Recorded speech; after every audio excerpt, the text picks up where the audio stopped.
Welcome to episode three, I think three or four of Heavy to Hungry podcast. Today we have a special guest, but first I will introduce myself. I'm the host, Selly. I lost over 100 pounds and now I have a passion for bodybuilding and helping others lose weight as well with my co host here, Carlitos. All right. Hi, I'm Carlitos. I am 25 years old. I have lost 155 pounds.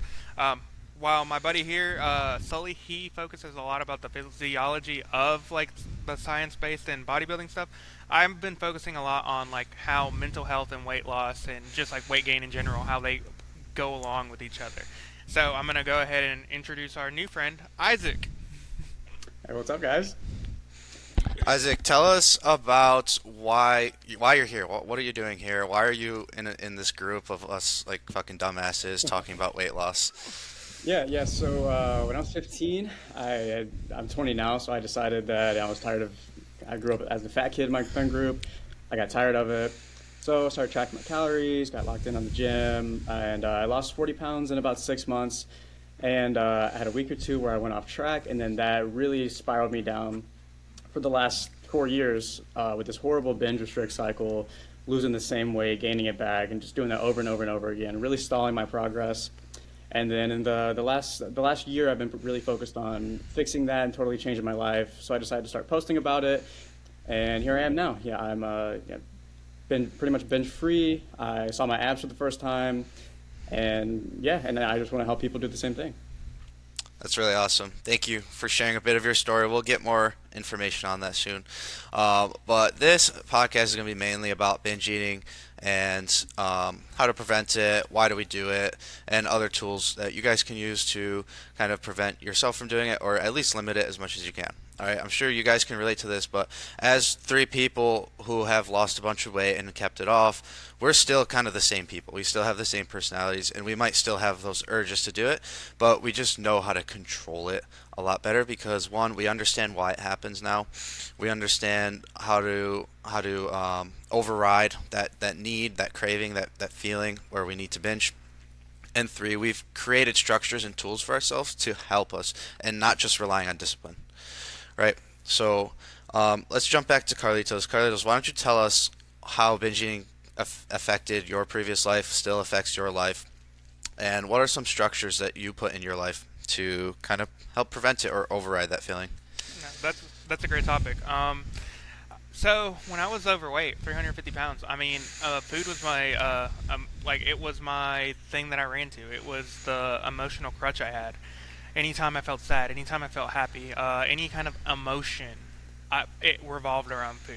And it wasn't the healthy kind. It wasn't the, oh, I'm gonna get 2 or 3 plates. It was like, I'll get 2 or 3 plates, but while you're not watching, I'm gonna eat a whole slice of pizza or eat or grab a handful of something and shove it in my mouth. Or a whole I was box, yeah. Yeah, I was hiding it because in reality, while the thing that I thought was normal, it was not. Like it was one of those things where it wouldn't if I had to hide it from somebody, that's not normal. Hmm. And I still deal with it to this day. I mean, I posted a video on my TikTok talking about pretty much like the story that started it all. And even to this day, I deal with depression. I deal with my emotions. I get sad. I get happy.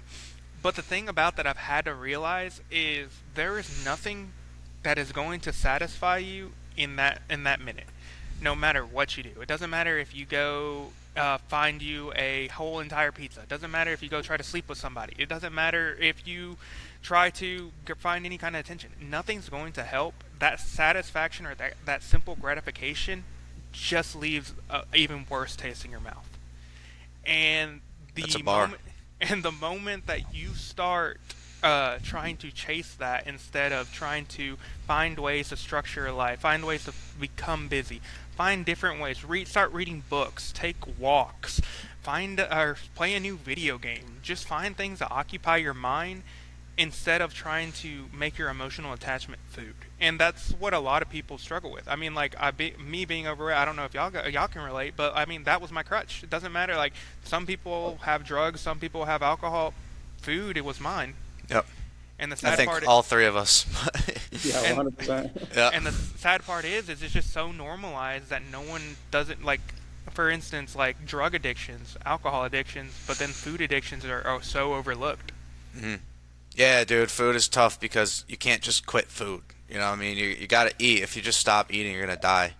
So that's another thing we could talk about because like with meth, you could just be like, all right, just quit meth. Obviously, like you don't need meth, but you need food to survive. You can't just stop eating food. It's gonna always be around you forever.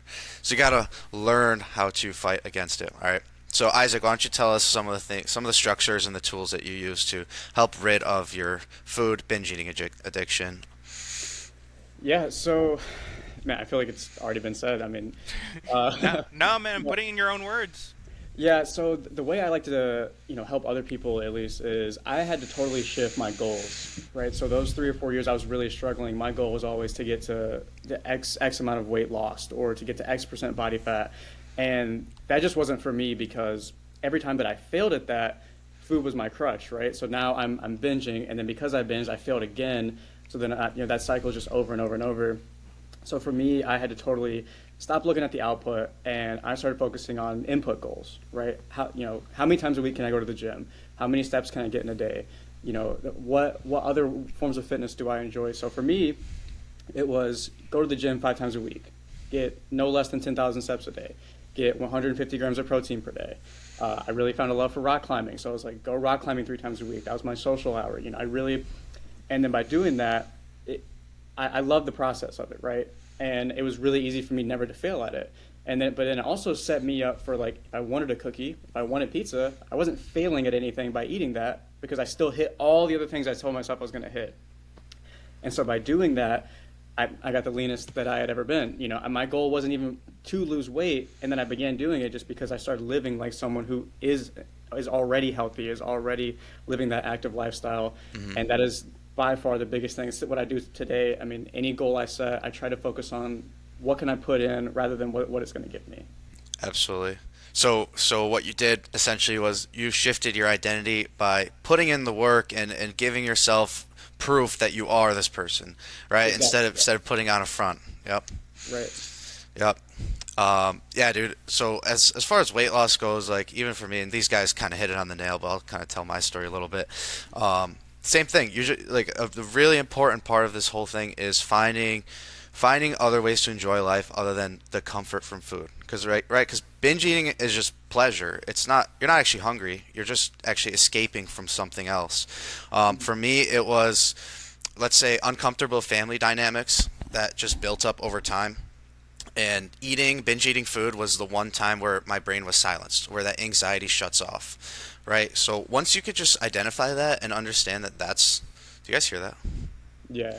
I agree with you. That's all right. We'll figure it out. Once you can understand and identify that that's why you're binging on food, it's not because you're hungry. It's not because you're a fatty. It's not because your genetics or your metabolism or any of this shit. It's honestly, usually a coping mechanism for most people who are going through underlying issues, right? And taking power away from it is step one from food freedom, right? So maybe Carlitos can touch on that mental health aspect of it a little bit. So I wanted to touch base on like what he was talking about when it came to I guess the his goals and stuff. And one thing that kind of resonated with me is a lot of people think that like I'm all for going 100% into your goals. But if you aren't prepared for that, there's a lot of times where if you want to go 100% into those goals, that's what's going to hold you back because not everything happens overnight. Like our weight loss journeys, I can speaking from experience, my weight loss journey was not linear. Like the first week that I started losing weight, yeah, I starved myself and I lost 20 pounds, but then after that, what happened? Like my body caught up to me. Like it was stressing itself out. Like it just wasn't working. And so that's where a lot of people get very discouraged. It's trying to copy social media where these people go from like 0 to 100 and like overnight. You got to think when it comes to social media and it comes to just in general the public, people are going to show you what they want you to see. No Yep. one's going to show you the actual struggles. No one's going. For Yeah. instance, like you want if my like one of my TikTok videos is going off right now and it's about mental health and just like me talking about unaliving, but like people are wanting to see that raw part of you. And like if you put up this front that you live this perfect life, at that point, like it's very discouraging to especially your followers and to a lot of other people that are following you to be for your raw, um, I guess for your raw ideas and stuff of like your weight loss journey. Yeah. Yeah, yeah, dude, because if people think you just have it, you know what I mean? If people think everything's perfect, why should they listen to you anyways? Because Right. everything's not going perfect with them, obviously, so that's why they're on social media to try to seek help from someone who actually understands. So I think being vulnerable about it as someone from the other side is super important. Right? I always tell my clients never to kind of make drastic changes in the first few weeks of their weight loss program. I'll always meet them where they're at and then build off of that. So if someone's doing 2,000 steps a day, I won't have them just start by going 10,000 steps a day because they're just not going to do it. Right? Like Yeah. they haven't built up the discipline and the structures and the habit to do that. So I start with like 4,000 and then they're like, "Oh, this is easy. Like why am I paying you?" And like trust the process, all right? Next week 6,000, next week 8,000. Before you know it, they're like, "Oh, 10,000 is really not that hard." And it's not because 10,000 isn't hard, it's because they've worked their way up slowly without even realizing it, Yeah. right? And it's Um, as cliche as it sounds. I mean, when it comes to it, it's like it doesn't matter if you don't put in 100% as long as you show up. That sounds cliche. You'll hear everybody say that, but it really does matter because the thing about with you showing up for yourself and at least trying, you're setting yourself up for a routine. Something if mhm. you start doing it every day, you start trying to do it every day, and when you try, you actually make it. That's one day you've added. What follow the next day? There's another day you added. The Mhm. third day, you see how that's going to keep adding up and adding up to a routine. Yep, And at you that just point, stack days. yeah, at that point, you don't really have to think about it. Yeah.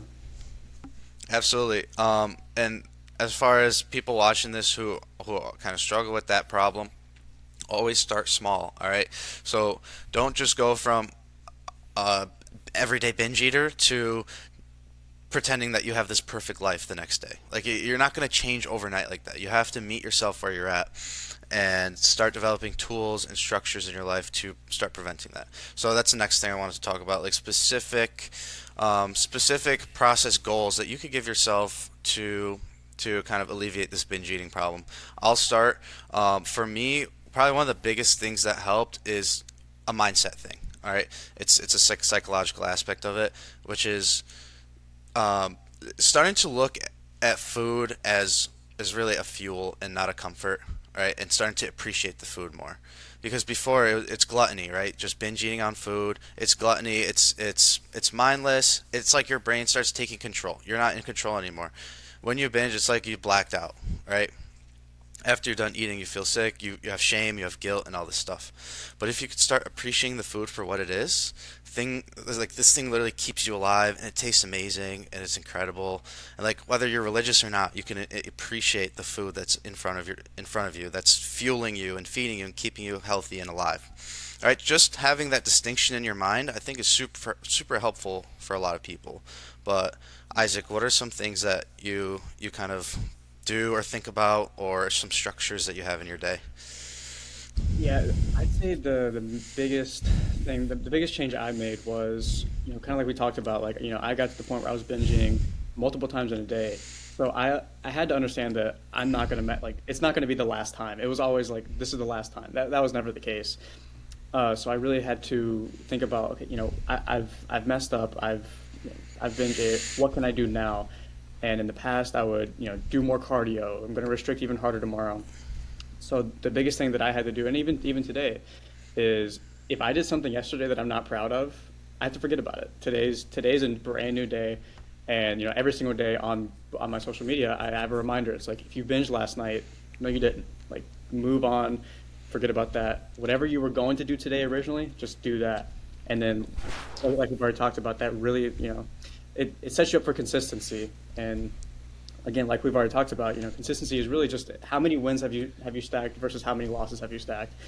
And by breaking that cycle, it really helped me start stacking those wins on top of each other. And I went from binging multiple times a day to really cutting it down to once a week, then once a month, and then I'm have been binge free for months now. Yeah, that's incredible. And as far as As far as the breaking out, like, dude, I don't know. For me, I think I will be a binge eater for the rest of my life, but I just know how to Yeah, control it better now. You know what I mean? Like I'll binge yeah, on like strawberries now, um, yeah, yeah. which if you want to call that a binge or not, everyone's got their own definition. But yeah, that's Right. an incredible story, and I love the message that you send. That's why I followed you in the first place. Like this guy gets it. You know what I mean? Yeah, Like yeah, this guy actually gets it. Because a lot of people who maybe don't understand this whole thing, they'll just be like, "Dude, just don't eat it. Like just put a reminder on your phone and just like stop eating." But it's just not like that. It's a psychological trigger. So by seeing, it was refreshing to see someone be like, "Hey, look, I understand if you did it, if you binge ate, whatever. It's cool. Just." Move on to the program the next day. Don't over restrict. Don't undereat. Just get right yeah. back on track and do it where you're going to do originally. I love hearing you say that's amazing. Yeah, yeah, exactly. I mean, yeah, especially as a guy as well. I remember when I was really struggling with this. You don't really hear a lot of guys talking about it because I mean, it's weak, right? It's like, oh, you're addicted to food, like Right. like crumble cookie is your enemy. It's like, yeah, but it's Yeah, it's dude. Our real. ancestors used to fight in war, and I'm fighting against this craving to eat like 4 sleeves of Oreos. It's like, True. Yeah. so yeah, dude. Carlito. So what are some ways that you're able to cut out binging from your life? Maybe if it's not fully out of your life yet, but maybe some mindset things that you're able to tell yourself, or even some physical structures in your life. So one thing I've had to tell myself, especially with like emotions and mental health and stuff, is like whatever I did in the past, if it doesn't work, do not continue doing it. Like if, for instance, if I got upset and wanted not and had a stone face and didn't talk to anybody, how did that benefit my life? No, it gave me anxiety. What did anxiety lead to? Binge eating. So things Hmm. like that is like being real with yourself and actually coming to your emotions.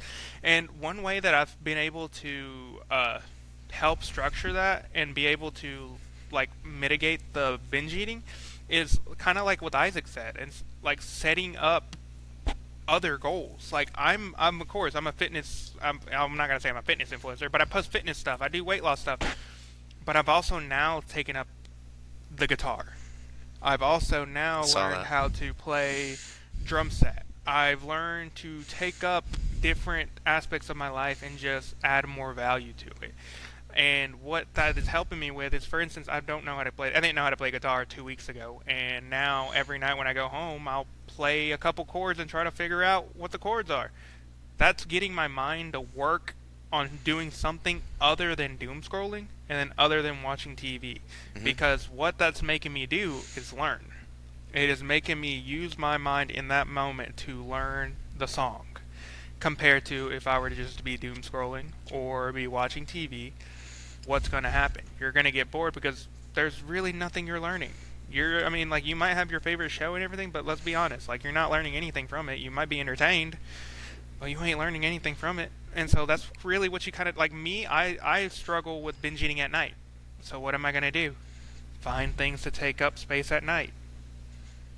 Yep, healthy ways, dude. To Yeah. me, that's just all of this is delaying gratification, right? Because with binge eating, it's obviously just like an insane amount of instant gratification.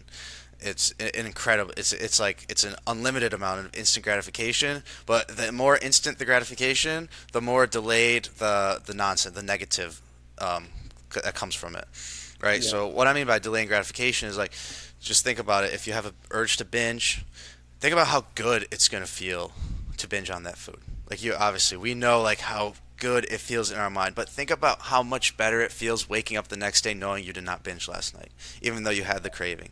That's what I mean by delaying gratification. The more you delay that gratification, the more rewarding, the more sweet the fruit that is bared of your mind.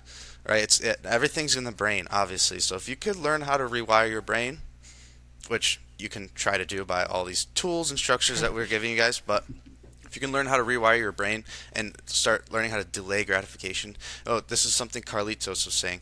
It's literally just like fighting with a significant other. Would you rather stonewall them and just act mad and try to get their validation from them and try to get them to come back and say, "I'm sorry, that feels good. It's really good on your ego to have someone come back to you." But if we look at it objectively, are you really are you really helping the situation? Are you really helping yourself, your own mental health, and their mental health? No, you're making everything worse. So if you could just delay that gratification and be like, you know what, I'm going to sort this out with them right now so that I don't have to have this anxiety tomorrow. And then sort it out with them. It might be uncomfortable, it might be tough, but that's the only way you can have a healthy and prosperous mind when it comes to, I mean, I'm no relationship expert, but I've had a girlfriend for 3 years and she still likes me, so you know what I mean? But yeah, No, that's how I see it. that it reminds me of kind of like what I watched this video today, and it was talking about. Have y'all ever heard of the GPS theory? Mm, mm, No. no. Okay, so think about your GPS. Think about like you're going to the beach or something, and you missed a right turn. Your GPS isn't going to yell at you. Your GPS isn't going to call you a fucking idiot because you didn't turn. It's just going to recalculate the route. No Yeah. matter what, no matter what happens, you're still gonna get there. Yeah, it sucks you missed that turn, but oh well. The trip still goes on. That's the GPS theory. It's like no matter what happens in your life, like there's an end goal for you. There's going to be walls. You're going to miss turns. You're gonna have to do a U-turn sometimes. Yeah. But the GPS always has the final route, and you will get there. Yeah. Yeah, So that's a change great message. So Yeah. change your perspective. Change your perspective to everything. If someone did you wrong, think that you were there for a blessing. If you are sad, think about the time you were happy. There's always different ways to change your perspective. Yeah, man, I love that message just because of the fact that, I mean, mainly because of the fact that, um, yeah, basically what you're saying is when you have a goal, like you have to take your emotion out of the process of reaching that goal. Of course, you're going to have emotions. You're going to get sad and angry and upset, and you have to allow yourself to feel those emotions, but you can't allow those emotions to take the wheel, right? So you have to allow yourself to feel those so that you can take the wheel over them, right? So let's say your girlfriend did something that kind of made you upset or pissed you off. Instead of shoving those deep down and pretending that everything's okay, and then later that night you don't text her because you're stonewalling her, and it's just like creates this whole, like, this is why people probably get divorces. You know what I mean? Like, again, I'm not an expert, but if people bottle things up for years and years and years. Whereas if you just took accountability and ownership, and you're like, you know what? She pissed me off, but maybe it was something that I could have done better. If more people had a mindset like that when it comes to, and same with the food, like, fuck, I'm really hungry, but you know what? I need to stay disciplined today. If people had more of a, I need to take ownership mindset, you could get so much further in relationship, your food freedom, your life, your work life, everything like that. That's just the way I see it. Yeah, that's great. Yeah, are either of you in relationships or Oh heck no. just me? Heck Yeah, no, no. I am. Yeah. Yeah? I have, me and my girlfriend. We were long distance for a little under 2 years, and so I just transferred to the University of Iowa. So we've been not long distance since August. So Iowa, nice, dude. That's awesome. I'm afraid of women. So am I. I'm afraid of my girlfriend. I'm not gonna lie. yeah, no, I'm afraid of my girlfriend for sure. Yeah. So tell me about how, if you feel comfortable, of course, do you guys have kind of boundaries when it comes to food and the gym and working out? Do you enjoy life to the fullest? Are you guys kind of like a little bit more gym bro, gym girl relationship? How does that work with you guys? He's not talking to me. So you mean just like our dynamic? Yeah, so Um, your dynamic, like, do you guys set boundaries when it comes to food? Like, I know because me and my okay. girlfriend are both on prep, so we have certain boundaries that we set. Okay. I'm just trying to see if there's any viewers with relationships, because I know that it's hard to go on a weight loss journey when your partner's not going on a weight loss journey. You know what I mean? So, Yeah, that's a great question actually. I've never even thought to talk about that, but that was a really big worry I had because I committed to Iowa last year, and I was still really that was like my probably peak worst binging, and I was like, how am I going to be around? Because she's a dancer, like her fitness is like totally different than mine. hmm She doesn't know what a calorie means. I just try to tell her to eat more oh, I protein. miss those days. Right? So I mean, she's healthy, but she has a super small appetite. So like, she can eat whatever, like fast food, like no matter what it is, like she's not gonna gain weight. hmm So I was very worried about being around all this normal food because I was scared of food for so long. And so thankfully now, I opened up to her about it because I really didn't talk about it at all. We were long distance, so it was really easy for me to hide it from hmm everybody. I was hiding it from my parents, from her. And then, so I finally opened up to her about it, and then it's been really nice adjusting now that I've been more in tune with myself and learning how to stop binging because she knows what to look out for, right? You know, you know, she understands that I have certain goals in place, but we don't have any strict boundaries. It's just like an open conversation. I mean, some weeks I want to be more locked in than others, and we just so, okay, we're not going to go out to eat tonight. We're going to cook at home. Hmm. So there's no strict boundaries there. But I really think that if anybody is in a relationship and on a weight loss journey, binge eating, whatever it may be, like just being open and honest, like we've already talked about, like do not push those emotions down. If you don't want to do something, open up, be honest. Make it an open conversation. Yeah, dude, I think that's incredible, and we have a similar dynamic actually. So she's on prep, and well, we're both on prep for bodybuilding. It's still early in the prep, so we're not like super deep into it yet. But anyways, she definitely has a smaller appetite than me, and I'm like, dude, I just wish I could have an appetite like you. It's Yeah, crazy. Like she'll eat her meal and then just not have the feeling to go back in the pantry. It's it's like crazy. what is wrong with my brain? What is wrong with my brain?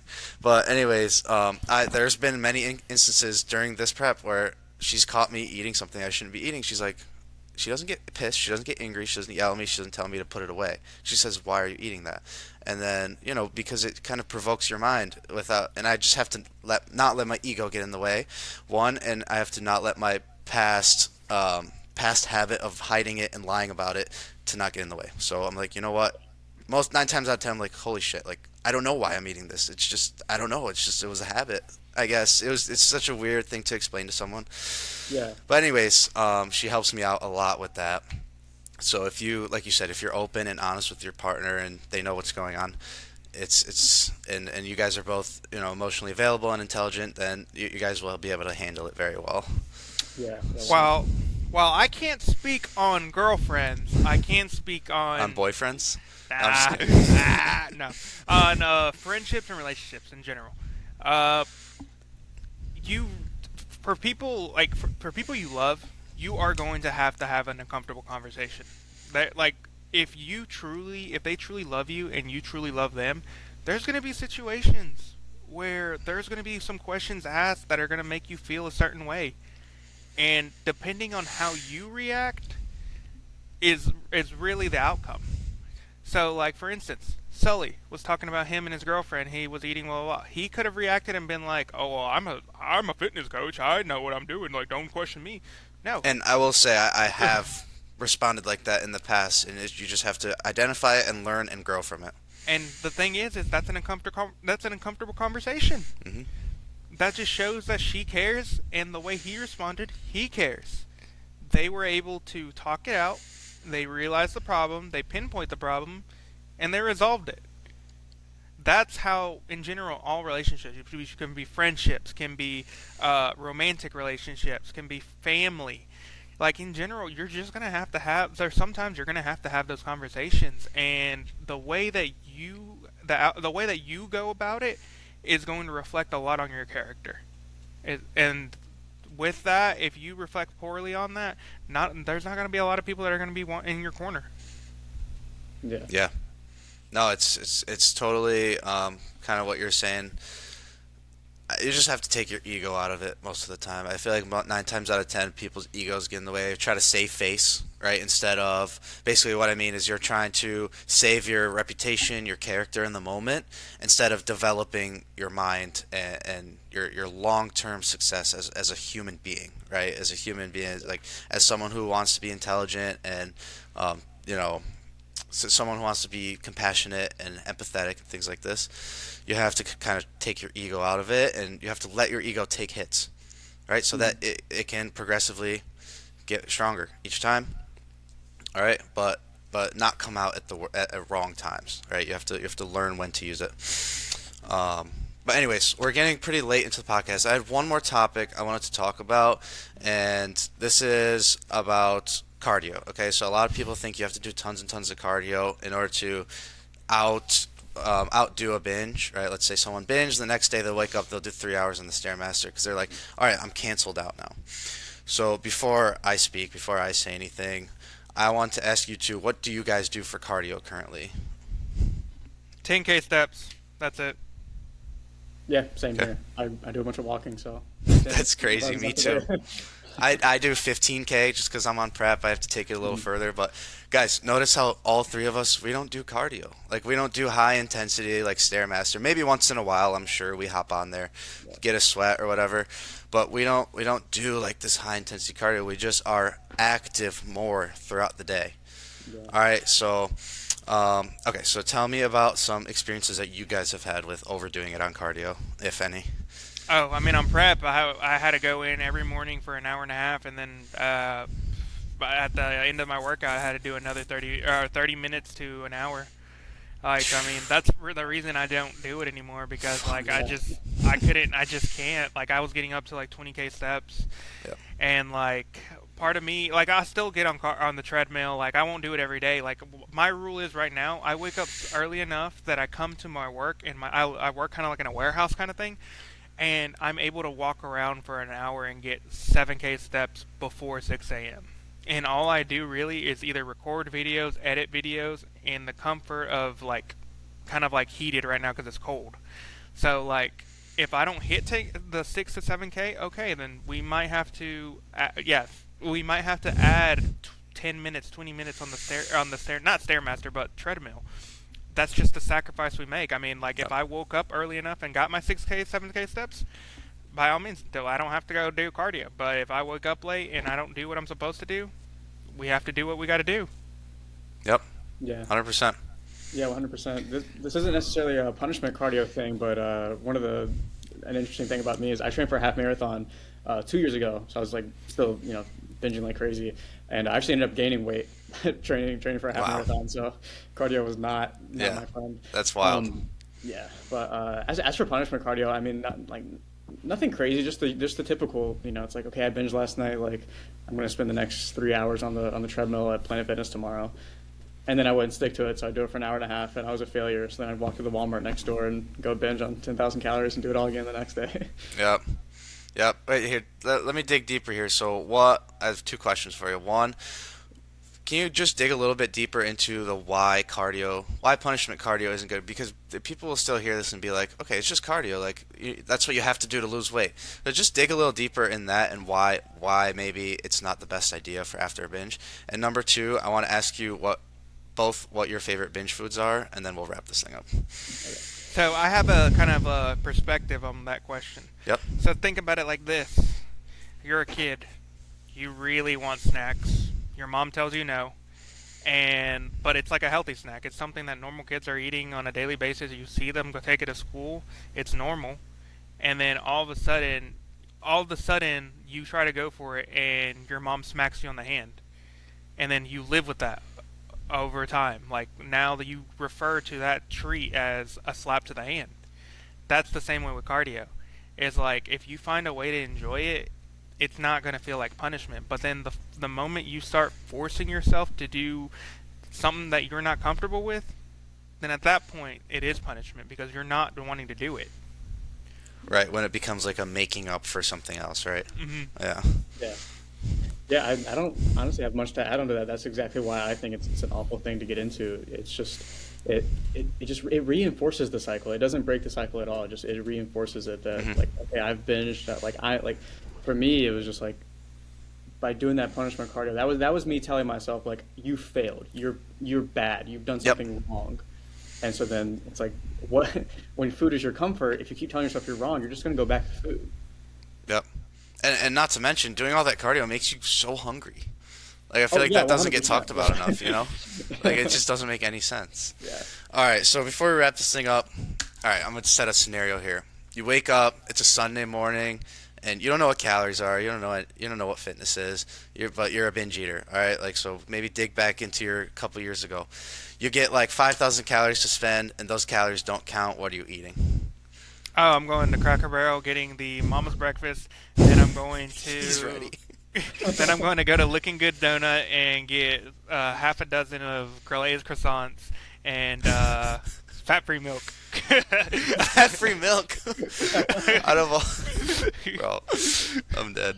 Oh man, That's a I good was, I one. was I was never bougie with my binge eating. It was always on like gas station food. So Oh, I'm no, he said thinking, Sunday.